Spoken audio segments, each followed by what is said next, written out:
From having one of the coolest looking cars on the grid to being the last ones in the Constructors' Championship, McLaren has already messed it up big time, and it's crazy that they still have hope for the 2023 season, especially with whatever happened in Bahrain. Like, talk about comebacks. Or not, cause McLaren can't seem to relate to this one. Like, geez, was the livery so expensive that they had to compromise on their pace? Cause they were slower than the Williams, so what happened was that the first race of the season was underway, and McLaren was already starting in 11th and 18th positions. Well, winning from the back of the grid may be thrilling, but not possible if you've got the current MCL 60. And if that didn't already hold the team back, guess what? Lando Norris had to go back to the pits 6 times during the race.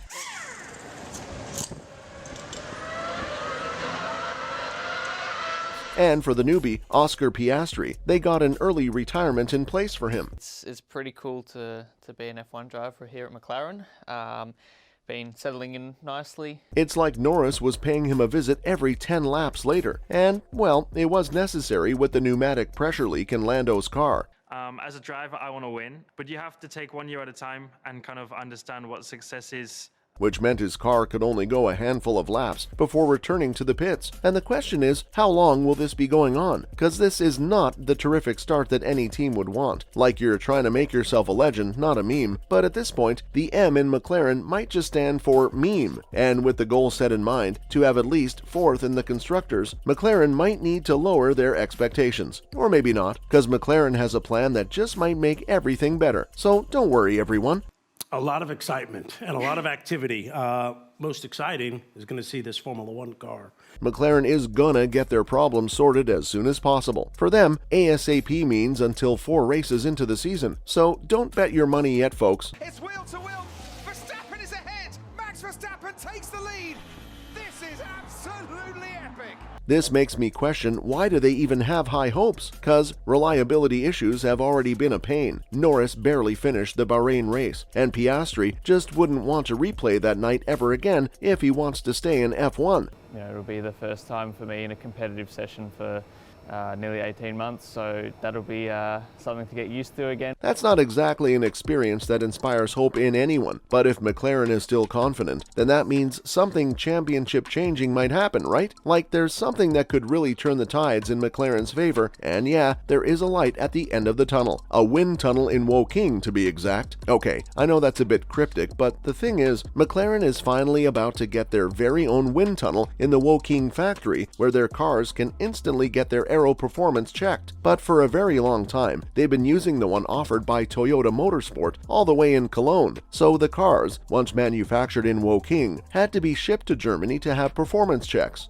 Typically with new regulations, you get performance levels through the season. Well, what you see in the first race is going to be very different. And honestly, that's inefficiency at its finest. Like, couldn't McLaren find a good wind tunnel nearby? Well, that doesn't matter much, because since McLaren's got their very own tunnel firing up soon, they're pretty excited about how much they can improve with the new facility. But for now, it'll get worse before it gets better, you know? So right after this flop era, McLaren believes that their stepping stone is in Woking, and they're gonna significantly improve in their aero program once it opens up in June, which is, then again, a lot of time before they can get better. And seeing how other teams have soared well above them, least to say McLaren is impressed, specifically from Aston Martin, who are now above the Woking team, and man, from rival to inspiration, now that's a story everyone would want to hear. And without a doubt, Aston Martin pulled a few deadly tricks from their sleeve this season. Perez stays within the white lines. Max Verstappen couldn't manage it 12 months ago. Perez up to 4th place. Cause no one saw that car zooming up to the podium, and McLaren finds Aston Martin's giant leap in aero performance as something that they need to get in line with. So they've really got their fingers crossed on their wind tunnel. But at this point, they need to get their nitty-gritty problem solved. Like, what's up with their pace? Or what even was that leak in Lando's car? But the thing that actually might help them instantly is different from what top teams think. Like McLaren says their change in floor philosophy might actually give them the power up they need. Lando Norris on the podium.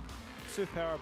absolutely superb. Through the Ravazza, he heads up to the line. He'll be very happy with that. So, the papaya colors have a lot of new bits on the car. I mean, they didn't just laze around during the winter break, they obviously put in the effort. So according to all their stats, the car is actually much better balanced. Like, the mechanical updates seem to be working and their tire management is better, so the only thing they felt behind on was when they changed the aero direction to follow the new 2023 rule. Now, they took the 15mm floor step, which might sound pretty small, but it became a pretty big mistake on their behalf, because what they thought was going to end their porpoising troubles just gave them a bigger loss than what they anticipated. According to the technical director, James Key, the floors are pretty sensitive, and for some reason, even though all the cars had a floor lift, You'll see visually the aerodynamics and the tyres are very different.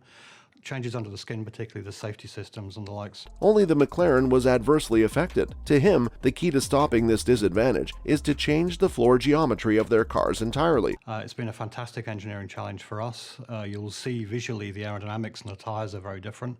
They obviously could have done it in time during the winter break, but the reason why they didn't rush this philosophy for the Bahrain race was simple. They wanted to understand what they were dealing with before making any instant decisions. This is why the real McLaren will come out in Azerbaijan and will be even greater in Imola. I mean, yeah, that's exciting, but they're kinda late to the party. But at least it's better than what Mercedes did. They were so focused on their bodywork philosophy, they missed out on what they could have done with the floors. Is she going to be as fast as she looks? I hope so. But definitely there is a lot of excitement in putting the car finally on the road. So with all engineers working at full capacity, McLaren is ready to take the heat for a subpar performance. Now, as much as all that is comforting for all McLaren fans, are they really going to improve by the fourth race? I mean, it's natural for all teams to accept defeat and spread positivity to avoid losing sponsors, but are they just feeding their own delusions with these justifications? Honestly, I don't think so, because this entire rhetoric is pretty similar to the B-spec that Aston Martin had by the end of 2022. I think on these cars,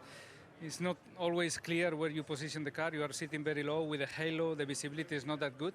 And right now, Aston Martin is second in the constructors. This essentially does bring a lot of hope and makes sense as to why McLaren isn't that bothered with their performance in Bahrain, because they know that they'll be fighting for the championship next year with the new stuff they're working on, and Red Bull might just be their main contender. But that's all just speculative, right? Because first, they haven't had practical experience with the Woking wind tunnel or the floorboard yet, and second, if it doesn't go well, all they have is their current car. And right now, the midfield position is slipping away. Heck, even Aston Martin isn't midfield anymore, so improving by the fourth race to achieve their goal would need some sort of miracle.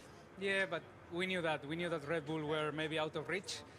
But we wanted to make a good start. Because obviously, all other teams have a huge head start of 4 races on them, and the worst case is that the team would fall behind by over 100 points, and at that moment, fans would rather root for them in the 2024 season. But for now, McLaren still has pretty high hopes for this year. A long journey, extremely quickly. Doesn't feel like it's been 5 years or 4.5. But yeah, another new season, new car, new teammates.